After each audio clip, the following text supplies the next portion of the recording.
Aller plus loin, ma grande sœur qui défend aujourd'hui, qui pas briser les scellés, il y a des vidéos qui sont devenues virales aujourd'hui qui ne me rassurent pas du tout.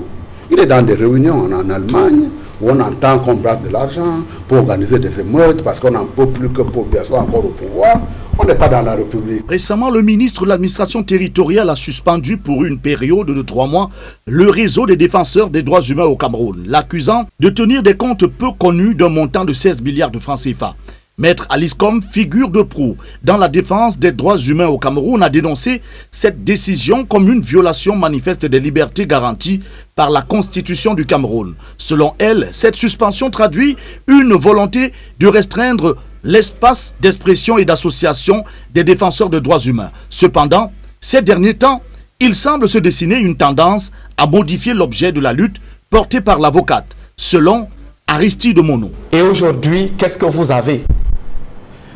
Le REDAC est en situation de résistance parce qu'il défend la cause homosexuelle. Et cela est repris par un bon nombre d'autorités. Ça veut dire un mensonge pur et simple. Je le dis pur et simple parce que je suis le dossier du REDAC depuis le déclenchement.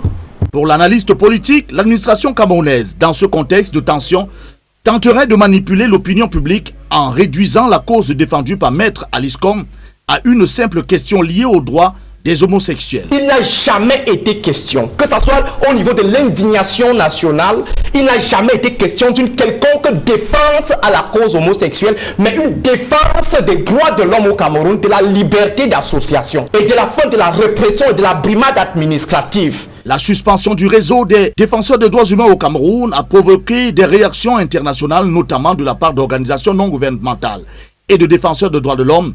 Le gouvernement camerounais est accusé de réprimer systématiquement les voix dissidentes et d'empêcher les citoyens de se mobiliser pour défendre leurs droits.